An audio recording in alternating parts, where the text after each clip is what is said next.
Ok, vamos caminhar mais um pouquinho aqui, mais alguns minutos ainda, com a sua Bíblia aberta em João capítulo 3, a partir do verso 16, a partir do versículo 1, até o versículo 16, eu vou ler, você por favor acompanhe.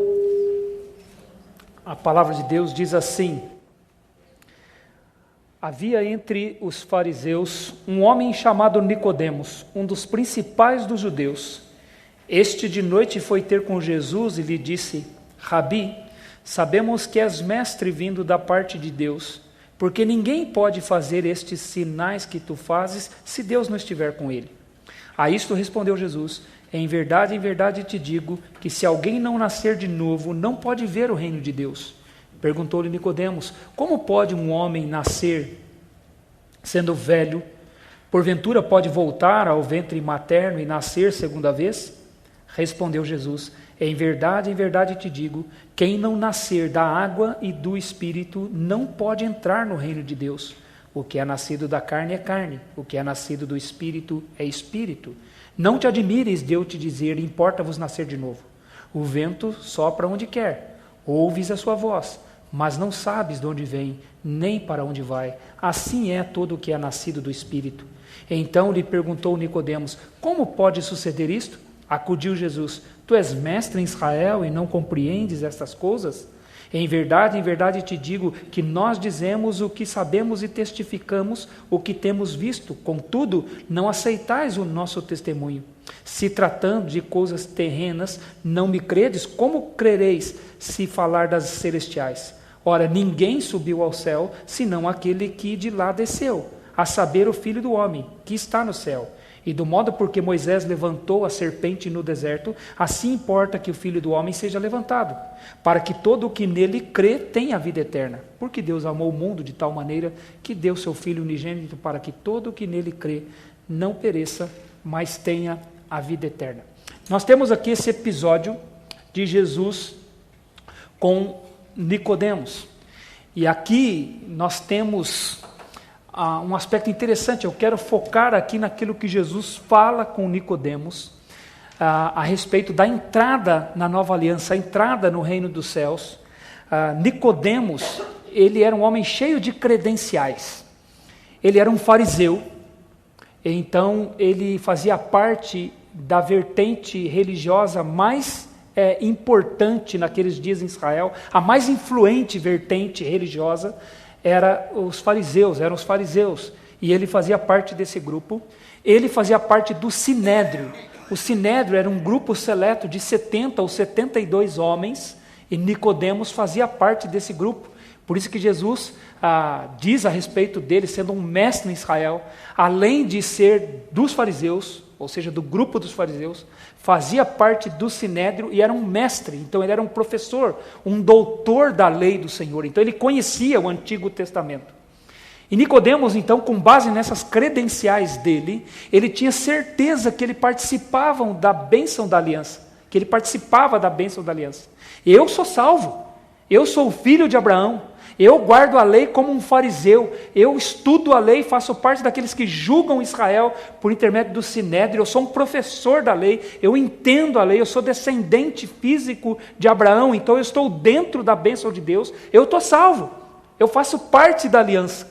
Então ele era um observador dessas coisas e a sua esperança estava nisso. E ele vai um dia ter com Jesus à noite para perguntar para Jesus quem era Jesus. Ele não reconhecia Jesus como Messias, mas ele chama de Jesus de um mestre, como os outros mestres que havia em Israel. Então ele vai falar com o Senhor Jesus, e o Senhor Jesus então vai dar uma lição para ele. O Senhor Jesus vai mostrar para ele que a entrada no reino dos céus, fazer parte da bênção da nova aliança, não depende de credenciais humanas, não depende nem inclusive do nascimento em Israel, de nascer israelita, ser um descendente de Abraão. Então o Senhor Jesus diz para ele: em verdade te digo. Quando Jesus usa essa expressão em verdade, é porque é uma coisa importante que ele vai dizer, é solene. Toda vez que Jesus diz em verdade vos digo, é porque ele vai dizer alguma coisa importante, é uma expressão solene. E ele diz para esse homem que se ele não nascesse de novo, ele não poderia ver o reino dos céus. A expressão nascer de novo, ela também pode ser tida como nascer do alto. A palavra que Jesus usou fala de um nascimento que vem de cima. E o que isso significa? Por que isso é importante? Porque Jesus está contrastando o nascimento que vem de cima com o nascimento no qual eles colocavam a esperança deles. Qual era o nascimento que eles colocavam a esperança? Eu nasci descendente de Abraão. Eu vim da linhagem de Abraão. Eu tenho sangue de Abraão correndo nas minhas veias. Eu nasci na carne de Abraão. Então a esperança deles estava nisso. E aí Jesus disse, não. Para entrar na bênção da nova aliança tem que nascer do alto. Não é um nascimento que vem da linhagem de Abraão. Por isso que quando chega lá no capítulo 8, que Jesus vai ter um embate com os fariseus, ele vai dizer para eles assim, e conhecereis a verdade e a verdade vos libertará. E aí eles dizem assim, como ser libertos? Temos por pai Abraão, e nunca fomos escravos de ninguém. Como dizes, vai nos libertar? E aí Jesus disse, em verdade vos digo, se o Filho vos libertar, verdadeiramente sereis livres. Não comeceis a dizer entre vós, temos por pai Abraão. Então Jesus contrasta aquele nascimento que eles tinham, que era da linhagem de Abraão, e mostra que era necessário nascer do céu, nascer do alto, nascer de novo. Então o Senhor Jesus faz esse contraste entre nascer de um homem e de uma mulher, israelitas, e vir de Deus, o novo nascimento que vem do Senhor. Então os judeus acreditavam no nascimento físico na linhagem abraâmica, que Jesus apresenta uma coisa nova. Há uma coisa nova sendo apresentada para eles, para o Senhor Jesus aqui. Quando chega no versículo 5, o Senhor Jesus amplia o pensamento. No versículo 5 ele diz assim, em verdade, verdade te digo, quem não nascer da água e do Espírito não pode entrar no reino dos céus. Lá ele disse nascer de novo ou nascer do alto. Aqui ele diz nascer da água e do Espírito não pode entrar no reino dos céus. Ele muda um pouquinho, né? Nascer do alto para nascer da água do Espírito. Lá ele havia dito não pode ver o reino dos céus. Aqui ele disse não pode entrar no reino dos céus. Ele está dizendo, você está lá de fora, cara. Você está confiando nas suas credenciais? Você está confiando no seu nascimento, na linhagem abraâmica? Você está do lado de fora. Se você não nascer de novo, você não pode entrar. Você não faz parte desta nova aliança. A nova aliança que Jeremias havia profetizado e que o Senhor Jesus cumpre. Então ele estava do lado de fora, e para entrar não era por nascimento humano. Então Jesus amplia essa ideia, esse pensamento do novo nascimento. Agora Jesus fala nascer da água e do Espírito. Aqui o que o Senhor Jesus está dizendo? Ele fala de uma transformação total que só pode ser efetuada por Deus. Não é algo natural humano como nascer dentro da nação de Israel. É algo operado por Deus, uma transformação total. Ele podia ser fisicamente um descendente de Abraão, mas espiritualmente ele não era. Ele precisava de uma transformação que vinha de Deus. Por isso é que Jesus vai dizer para ele no versículo 6, o que é nascido de carne é carne, o que é nascido do Espírito é Espírito. Então ele precisava de um novo nascimento. A nova aliança requer não um nascimento físico, mas um nascimento espiritual. Então essa era a perspectiva que Jesus apresenta a respeito da entrada na nova aliança. A gente começa a ter uma outra ideia sendo formada aqui, que nós vamos fechar com alguns outros textos que o Senhor Jesus nos fala. Vá, por favor, para Mateus capítulo 19.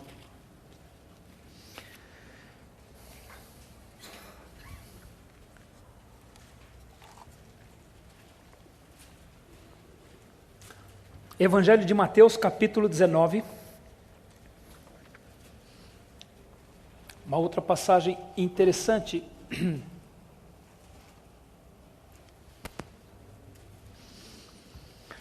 Mateus, capítulo 19, a partir do versículo 3, eu vou ler novamente, você, por favor, acompanhe. Diz assim, vieram a ele alguns fariseus e o experimentavam, perguntando, é lícito ao marido repudiar a sua mulher por qualquer motivo?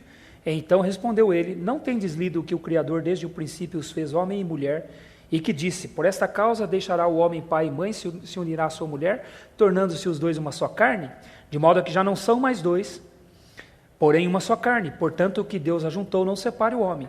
Replicaram-lhe, por que então mandou Moisés dar carta de divórcio e repudiar? Respondeu-lhe Jesus, por causa da dureza do vosso coração é que Moisés vos permitiu repudiar vossas mulheres. Entretanto, não foi assim desde o princípio. Eu, porém, vos digo, quem repudiar sua mulher, não sendo por causa de relações sexuais ilícitas, e casar com outra, comete adultério, e o que casar com a repudiada, comete adultério. Disseram-lhe os discípulos, se essa é a condição do homem relativamente à sua mulher, não convém casar.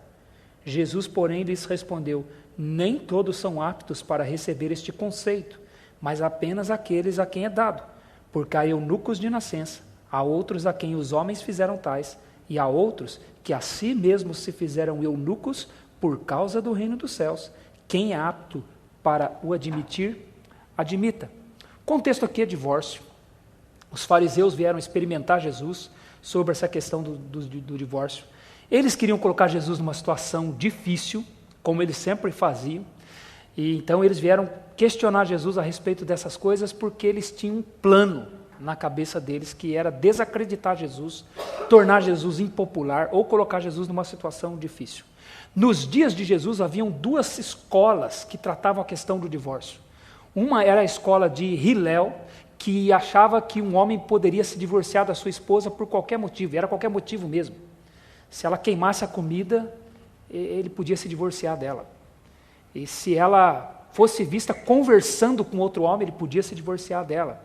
Então eram motivos banais, e a escola de Hillel, da qual fazia parte os fariseus, eles achavam que o divórcio poderia acontecer por qualquer motivo. Havia uma outra escola no outro extremo, chamada escola de Shammai, que não permitia o divórcio de jeito nenhum, por nenhum motivo. Então Jesus não fica nem numa escola e nem em outra, ele é Deus, né? Então, os fariseus estavam tentando tirar ele da sua popularidade. É interessante que Jesus estava aqui na região da Pérea. A região da Pérea era a região sob jurisdição de Herodes Antipas. Herodes Antipas havia tomado a mulher Herodias de Filipe, seu irmão. Então, ele fez com que ela se divorciasse do seu marido, abandonasse o seu marido e viesse para ele. E aí João Batista pregava uma mensagem que condenava essa atitude dele. Você lembra o que ele fez com João Batista? Mandou prender João Batista no dia do seu aniversário. Ele se empolgou e falou para a filha de Herodias, né? Pede-me o que você quiser. Ela falou, eu quero a cabeça de João Batista. E eu falo que as festas de aniversário na Bíblia, elas não são muito boas, né? E deu errado, né? Ele não queria matar João Batista, ele queria mantê-lo preso, e aí ele teve que matá-lo porque ele falou para a menina que daria qualquer coisa. E então os fariseus sabiam disso, e aí Jesus está na região sob jurisdição de Herodes Antipas, e eles testam Jesus com relação ao divórcio, talvez tentando jogar Jesus contra Herodes, para que Herodes fizesse o mesmo com Jesus que havia feito com João Batista. Olha a estratégia deles, esses homens não eram fáceis. Eles queriam pegar Jesus nesse ponto, então queriam colocar Jesus numa situação difícil, mas Jesus vai dar uma resposta surpreendente, e a resposta de Jesus surpreende até mesmo os seus discípulos. Veja o versículo 10, então os discípulos lhe disseram, então disse-lhes os seus discípulos, se essa é a condição do homem relativamente à sua mulher, então não convém casar. Eles afirmam que não convinha casar. E o pensamento dos discípulos aqui revela também um pensamento que havia na época.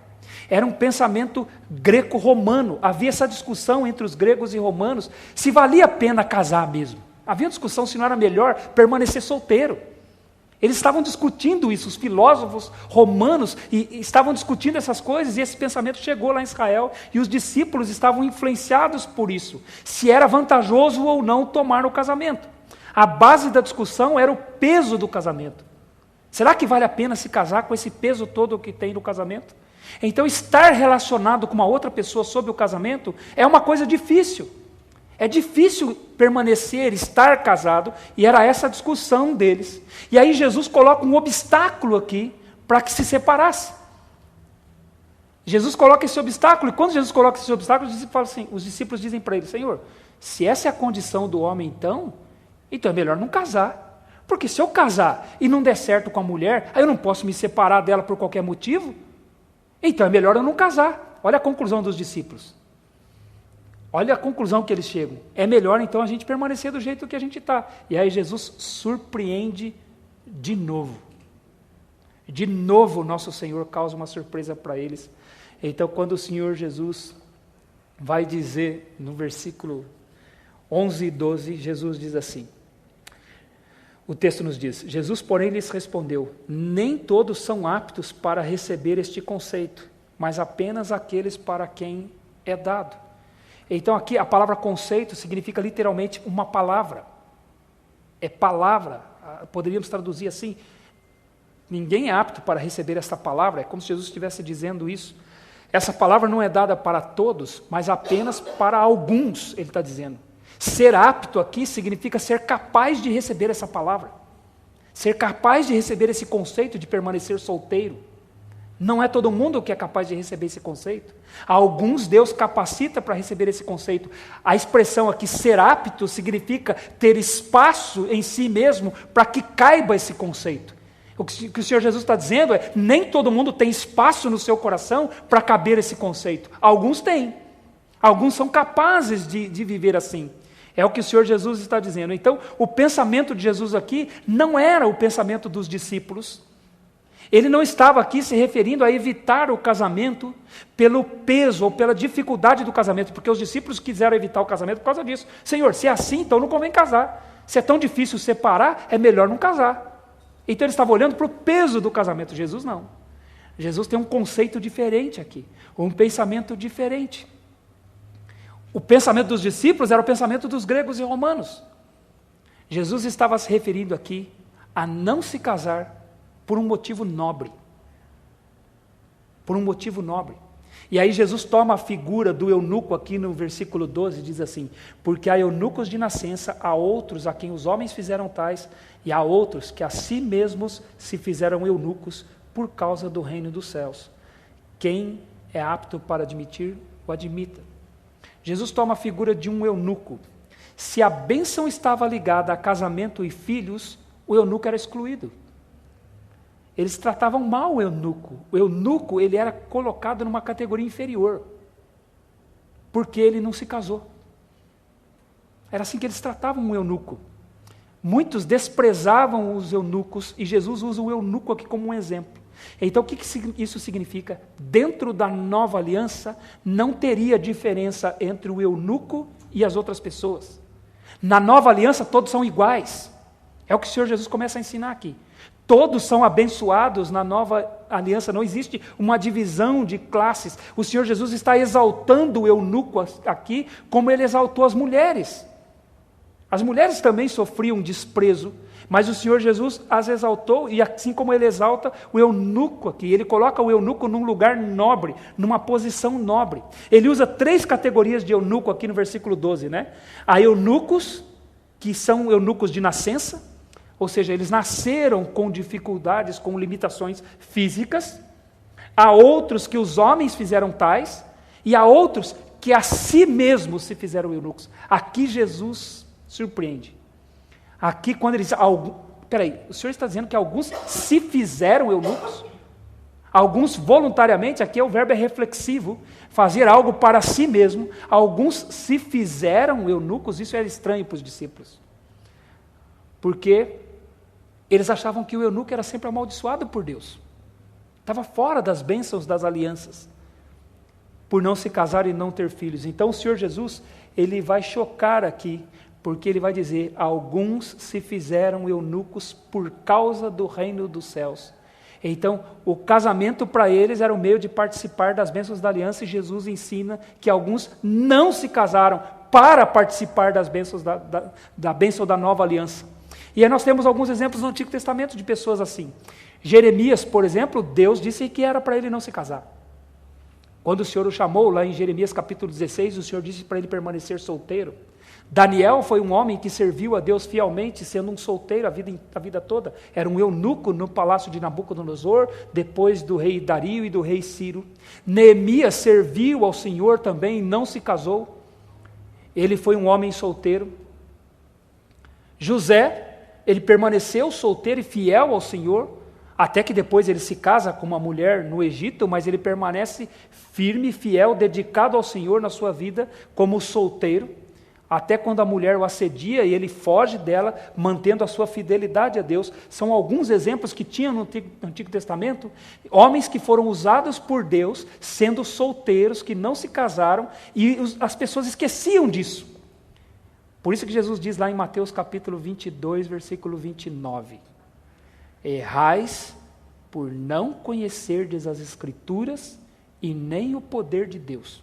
A gente erra quando a gente não conhece as Escrituras e começa a tirar conclusões. Então Jesus demonstra aqui que a falta de conhecimento deles, das Escrituras, era o problema. A visão deles de um eunuco estava equivocada, por achar que por ele não se casar, ele estava fora da bênção de Deus. Era uma visão equivocada, eles não tinham conhecimento das Escrituras. Veja uma passagem que eles ignoravam.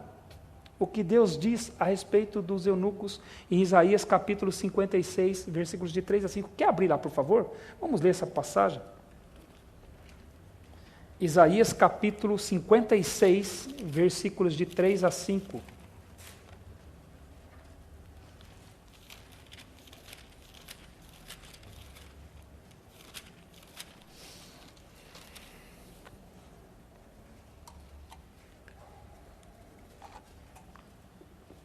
A palavra de Deus diz assim: não fale o estrangeiro que se houver chegado ao Senhor, dizendo, o Senhor com efeito me separará do seu povo.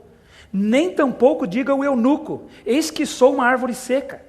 Porque assim diz o Senhor, aos eunucos que guardam os meus sábados, escolhem aquilo que me agrada e abraçam aliança, darei na minha casa e dentro dos meus muros um memorial, um nome melhor do que filhos e filhas, um nome eterno darei a cada um deles, que nunca se apagará.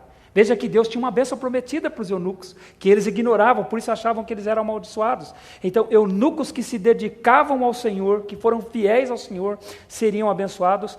Eunucos para os quais o Senhor seria suficiente para a vida deles. Então, Jesus estabelece aqui uma base para o desenvolvimento do pensamento que o apóstolo Paulo vai ter depois sobre casar-se ou permanecer solteiro. Então, esse é o pensamento do Senhor Jesus. Ainda, vamos caminhar mais um pouco no Senhor Jesus. A visão que o Senhor Jesus tinha sobre uma família terrena. Jesus nasceu numa família comum. Pai e mãe pobres, vivendo em Belém, que eram de Belém, não é? Seus irmãos cresceram, não criam nele. João capítulo 7, versículo 5 vai dizer que nem seus irmãos criam nele. Porém, Jesus foi um defensor da família terrena. Não é que Jesus, alguns acham que Jesus é paradoxal, né? Porque ele defende a família terrena. Em Mateus capítulo 15, por exemplo, ele diz que deveria, um homem e uma mulher deveriam honrar seu pai e sua mãe, deveriam ser fiéis ao seu pai e à sua mãe, ou seja, honrando a família de sangue, a família terrena. Jesus responde à hipocrisia dos fariseus por negligenciarem esse mandamento de Deus de honrar pai e mãe. Então Jesus foi um defensor da família, mas Jesus também tinha uma outra visão, um outro entendimento a respeito da família espiritual. E aí eu quero que você vá comigo para Marcos capítulo 10, o Evangelho de Marcos no capítulo 10, por favor.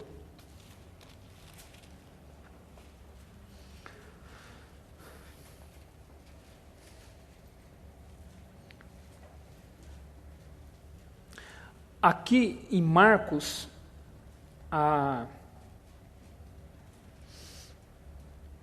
Marcos capítulo 10, o Senhor Jesus tem um encontro com aquele homem, conhecido como o jovem rico, e aí aquele homem vai embora triste porque ele não aceita a palavra que o Senhor Jesus lhe dá, e aí o Senhor Jesus faz uma afirmação a partir do versículo 23. Então Jesus, olhando ao redor, disse aos seus discípulos, quão dificilmente entrarão no reino de Deus os que têm riquezas. Os discípulos estranharam estas palavras, mas Jesus insistiu em dizer-lhes, filhos, quão difícil é para os que confiam nas riquezas entrar no reino de Deus. É mais fácil passar um camelo pelo fundo de uma agulha do que entrar um rico no reino de Deus. Eles ficaram sobremodo maravilhados, dizendo entre si, então quem pode ser salvo? Jesus, porém, fitando neles o olhar, disse, Para os homens é impossível, contudo não para Deus, porque para Deus tudo é possível. Então Pedro começou a dizer-lhe: eis que nós tudo deixamos e te seguimos. Tornou Jesus: em verdade vos digo que ninguém há que tenha deixado casa, ou irmãos, ou irmãs, ou mãe, ou pai, ou filhos, ou campos, por amor de mim e por amor do Evangelho, que não receba já no presente o cêntuplo de casas, irmãos, irmãs, mães, filhos e campos, com perseguições, e no mundo por vir a vida eterna. Porém, muitos primeiros serão últimos, e os últimos serão primeiros. Então, Jesus, ele dá uma lição para eles aqui, ele leva o pensamento deles de que a verdadeira família espiritual não é terrena. Alguns, quando Pedro disse: Senhor, eis que nós deixamos tudo e te seguimos, e aí Jesus disse: alguns que deixam pai, mãe, irmãos, filhos, vão receber 100 vezes mais, já nessa vida, pais, mães, irmãos, e no futuro a vida eterna. Então Jesus tira o olhar deles da família terrena, não que não fosse coisa importante para ele, mas ele lança o olhar deles para aquilo que nós recebemos no reino de Deus. Ele está formando um novo pensamento aqui, e que ele vai continuar. Vá comigo agora, volte um pouco nas páginas da sua Bíblia para Marcos capítulo 3, onde o Senhor Jesus vai fazer uma outra afirmação interessante. Marcos capítulo 3, versículos de 31 a 35. O Senhor Jesus estava numa casa e vão chegar a sua mãe e seus irmãos, e ele vai reagir de uma forma surpreendente também. Marcos capítulo 3, a partir do versículo 31. Nisso chegaram sua mãe e seus irmãos, e tendo ficado do lado de fora, mandaram chamá-lo. Muita gente estava sentada ao redor dele e lhe disseram: olha, tua mãe, teus irmãos e irmãs estão lá fora à tua procura. Então ele lhes respondeu, dizendo: quem é minha mãe e meus irmãos?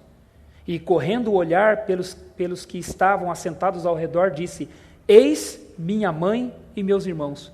Portanto, qualquer que fizer a vontade de Deus, esse é meu irmão, irmã e mãe. Veja Jesus tirando os olhos da família terrena e colocando os olhos sobre aqueles que fazem a vontade de Deus. Então ele afirmou isso a respeito da sua própria família. Sua mãe e seus irmãos foram ter com eles. É interessante, por que eles vão ter com eles naquele momento ali? O que acontece é que Jesus tinha feito algumas afirmações momentos antes, e a família dele achou que ele estava fora de si. A própria família dele achou que ele estava ficando louco. E aí provavelmente eles vão lá para tirar ele da casa, para impedir ele de continuar fazendo as coisas que ele está falando. Então a família dele nesse momento aqui está com dúvida a respeito dele, e aí ele diz: quem é minha mãe e meus irmãos? Minha mãe e meus irmãos são aqueles que fazem a vontade do meu pai. Essa é a minha família. É baseado nisso que a Sunamita disse: habito no meio do meu povo. A igreja tem que ser suficiente para nós. A igreja tem que ser suficiente. Esse é o pensamento que o Senhor Jesus está formando aqui. O Senhor Jesus está dizendo aqui que ninguém está excluído da bênção da nova aliança, sendo casado ou solteiro. A igreja tem que ser suficiente. Aqueles que fazem a vontade do Pai, é o que o Senhor Jesus está ensinando. Então ele está dizendo aqui que os cuidados de Deus vêm para nós através do seu povo. É através do povo de Deus que nós somos cuidados. Os cuidados minuciosos de Deus vêm para nós por intermédio do nosso relacionamento com o povo dele, com a igreja dele, que são os nossos verdadeiros pais, mães, irmãos, irmãs e até filhos. Eles têm que ser suficientes para nós. Sabe, irmãos, a gente precisa entender isso, que às vezes a gente começa a olhar para a nossa vida e começamos a pensar que nós somos inferiores. Porque nós não temos algumas coisas que os outros têm. Parece que Deus nos excluiu, nos deixou de lado. Quando eu vejo essas passagens do Senhor Jesus aqui, Ele não olha desta forma. Ele nos coloca todos no mesmo lugar. Ele diz que a bênção é receber 100 vezes mais nesta vida, pai, mãe, irmãos, irmãs, e no futuro a vida eterna. Isso tem que ser suficiente para nós. Às vezes eu vejo pessoas que se fazem de vítimas, ficam com autocomiseração, porque Deus não é suficiente, a igreja não é suficiente, nós precisamos crer nisso. Então é o que o Senhor Jesus passa a ensinar. Ele vai usar de uma outra expressão tão surpreendente também, em Lucas capítulo 11. Abra lá sua Bíblia, Lucas, o Evangelho de Lucas capítulo 11, versículos 27 e 28. Evangelho de Lucas, capítulo 11, versículos 27 e 28.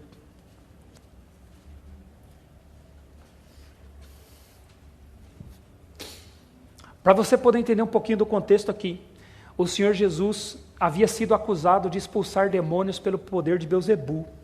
E aí ele ensina aqui, mais uma vez ele dá um ensino, e ele fala aqui que se Satanás está com o seu reino dividido, o reino dele não pode subsistir.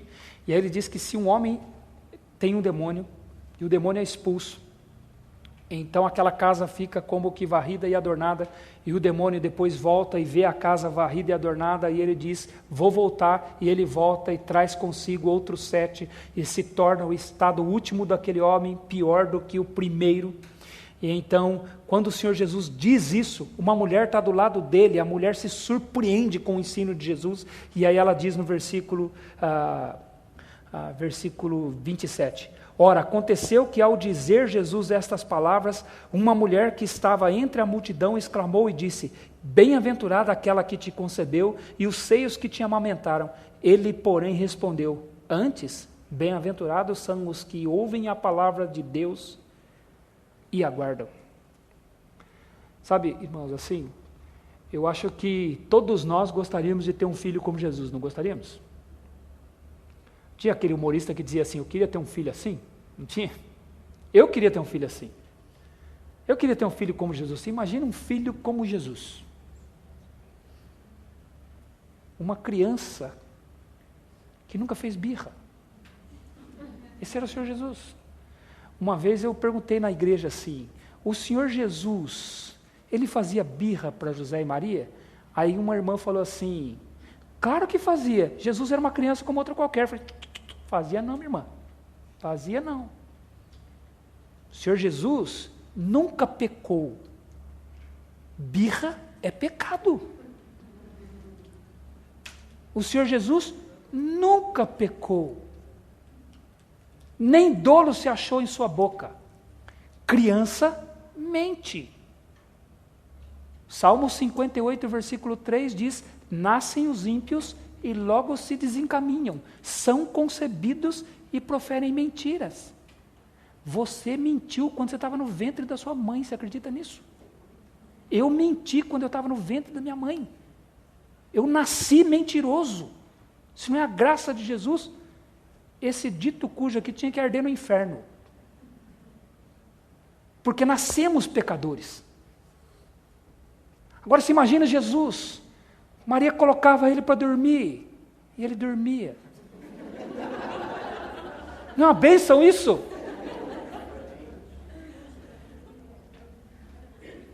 Ele nunca brigou com os irmãos dele pelo brinquedo. Já viu criança? Você põe a criança num cômodo, enche de brinquedo e ela começa a brincar com os brinquedos. Aí tem um brinquedo que você dá para ela não quer, ela joga. Aí você dá para ela joga. Ela pega os outros brinquedos, você dá aquele brinquedo, ela joga. Sabe como você faz ela pegar aquele brinquedo que ela está jogando toda hora? Você põe outra criança e dá aquele brinquedo para outra criança. Aí ela quer aquele brinquedo. Porque eles disputam. Somos nós, né? Não são as crianças, somos nós. Até uma irmã estava falando comigo aqui no intervalo, né? Que parece-nos que Sara, ela era conformada de não ter filhos, e a mulher sunamita era conformada de não ter filhos porque elas não tinham rivais. Elas não tinham rivais. E é verdade. É verdade, porque a gente não quer ter rival. Mas o Senhor Jesus não. O Senhor Jesus foi uma criança perfeita. Aliás, a Bíblia vai dizer, o pouco que a Bíblia fala dele quando bebê, quando criança, quando menino, diz em Lucas capítulo 2, versículo 52, e era-lhes submisso. Uma criança que se submeteu ao seu pai e à sua mãe o tempo todo, ele nunca desobedeceu. Eu queria estar lá, às vezes eu falo para Deus, eu nasci na época errada. Eu queria estar lá, eu queria ter visto. Será que existe uma criança assim? Será que existiu? É o Senhor Jesus. O Senhor Jesus nunca pecou. Isaías capítulo 53 vai dizer que nunca houve um dolo na sua boca. Ele nunca mentiu. Ah, como eu queria ter um filho assim. Não desmerecendo os meus 2 presentes que Deus me deu, né? Depois eles brigam comigo lá. A minha filha fala que eu costumo fazer chover em piquenique. Pai, o senhor estraga a festa das pessoas. As pessoas estão tão felizes se o senhor vem falando de pecado, que tem que se arrepender de pecado. Até a deles, às vezes eu faço chover no piquenique deles, né? Mas o Senhor Jesus era perfeito. E quando aquela mulher vê ele, fala assim, bem-aventurada é a tua mãe. Bem-aventurado os seios que te amamentaram. Aí Jesus diz, bem-aventurado? Mais bem-aventurado do que ser minha mãe. Mais bem-aventurado é fazer a vontade de Deus. É fazer a vontade do Senhor.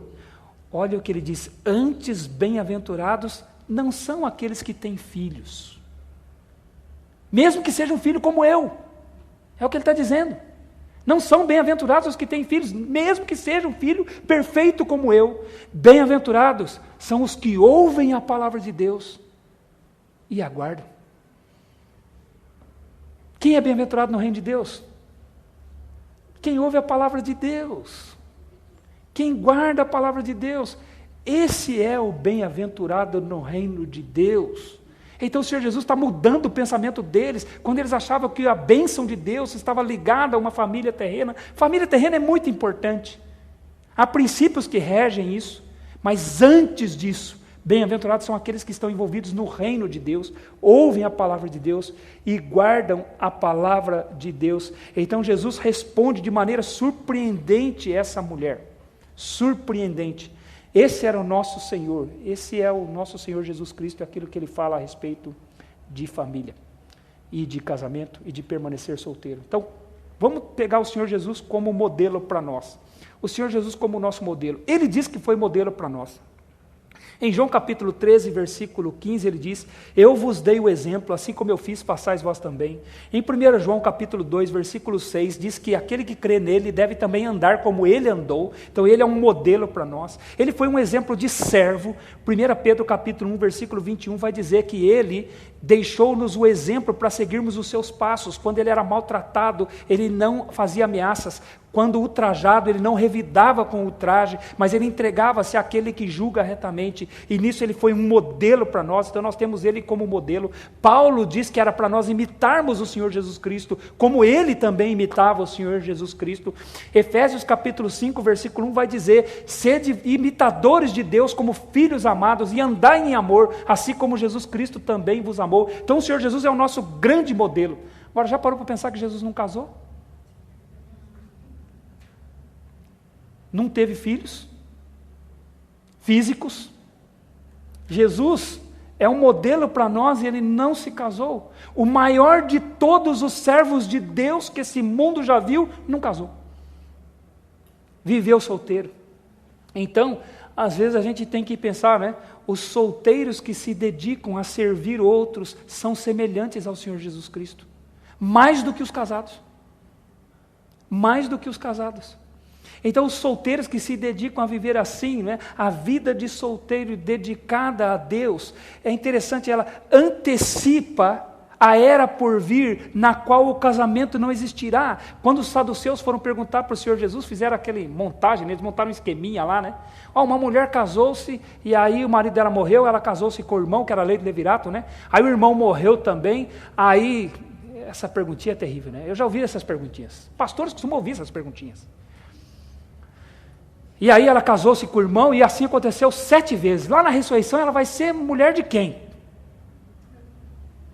Já viu quando os crentes chegam assim e falam, olha, se eu estou na minha casa lá, e aí entra um ladrão, aí eu escondo a minha esposa, os meus filhos lá no quarto, e aí o ladrão pergunta para mim, tem mais alguém na casa? Aí eu devo mentir ou devo falar a verdade para o ladrão? É igualzinho os saduceus com Jesus. Quer colocar a gente em situação difícil? Sabe o que eu respondo para a pessoa que faz essa pergunta? Eu falo, rapaz, você ama tanta mentira que você fica criando uma situação hipotética para você poder mentir. Que amor pela mentira que você tem. Eu quero mentir. Será que nessa eu posso mentir? Não é verdade? Agora esses camaradas aqui não acreditavam na ressurreição, e aí criaram essa situação hipotética para Jesus. E aí o Senhor Jesus, rapaz, errais por não conhecerdes as Escrituras e nem o poder de Deus. Na eternidade não se casam e não se dão em casamento. Casamento não vai existir lá. Lá vão ser todos solteiros, por assim dizer. Lá é tudo diferente do que vocês veem aqui. E vocês erram pela falta de conhecimento das Escrituras. Foi o que o Senhor Jesus disse para eles. Então, quando alguém vive como o Senhor Jesus, que se dedica pelo reino dos céus, é um exemplo do que foi o próprio Senhor Jesus Cristo. E ele antecipa a era vindoura, quando não vai existir mais casamento. Como nós seremos, não vamos ser anjo não, viu pessoal? Não vamos ser anjinho não. O negócio aqui, vou sair batendo asinha por aí, é coisa da Idade Média, lá da teologia católica da Idade Média. Nós vamos ser como os anjos no sentido do casamento, não vai ter casamento. É isso que o Senhor Jesus diz, não diz que não vão ser anjinho, não. Então, os solteiros que se dedicam a servir ao Senhor, eles se tornam semelhantes ao Senhor Jesus. Então, a vida de solteiro dedicada ao reino de Deus, ela antecipa essa era por vir. Eu quero terminar citando a frase de John Piper. John Piper disse assim, ele ressaltou, que os solteiros podem ser o maior testemunho de Jesus que nós temos neste mundo. Eles antecipam aquilo que nós seremos no futuro. E ele escreveu, o maior, o mais sábio, o mais completo ser humano que viveu neste mundo nunca se casou. Jesus Cristo. O melhor de tudo, né? Vamos orar? Vamos agradecer a Deus por esse nosso tempo aqui. Senhor Deus, nós queremos te agradecer, ó Pai, pela tua palavra. Realmente, Senhor, nós cometemos injustiças, Senhor, quando nós pensamos errado, quando nós colocamos peso sobre situações nas quais o Senhor não coloca peso. E nós, ó Pai, queremos andar na tua justiça, ó Pai, andar de acordo com o teu pensamento, com o teu propósito. E o Senhor tem os teus propósitos para cada um dos teus servos, ó Pai. Nós te agradecemos, ó Pai, porque a vida dos teus servos, narradas nas Escrituras, nos ensinam, nos consolam, e nós vemos, ó Pai, que não há situações irreversíveis para o Senhor. Quando o Senhor tem um propósito para ser cumprido, ele vai se cumprir. Mas enquanto, ó Pai, o Senhor não cumpre o teu propósito maior, Senhor, para as nossas vidas, que é vir nos buscar, quando estaremos com o Senhor eternamente, Senhor, onde não haverá mais lágrimas, onde não haverá mais dúvidas, onde nós seremos plenamente consolados em Ti, como nós ansiamos por esse dia, Senhor. Enquanto esse dia não vem, Senhor, que o Senhor seja suficiente para cada um de nós, que o nosso relacionamento com o Senhor e com o Teu povo nos satisfaça, para a Tua honra e a Tua glória, para que vivamos neste mundo aqui testemunhando do Senhor, ó Pai. Nós Te agradecemos, ó Pai, porque hoje o Senhor não ordena a todos os Teus servos que gerem filhos, mas nós te agradecemos que o Senhor hoje ordena aos teus servos que gerem discípulos, aqueles que nascem não da carne e do sangue, mas nascem do alto, pelo teu poder, pela tua vontade. Nós te agradecemos, ó Pai, porque esta é a nossa maior tarefa aqui neste mundo, testemunhar do Senhor e fazer discípulos até que o Senhor venha. Que nós, ó Pai, busquemos em primeiro lugar o teu reino e a tua justiça, para que todas as coisas as quais o Senhor tem propósito que aconteçam na nossa vida, possam acontecer. Nós te agradecemos por isso, ó Pai, e oramos no nome de Jesus. Amém, Senhor. Amém. Muito obrigado, meus irmãos. Até amanhã de manhã, se Deus permitir.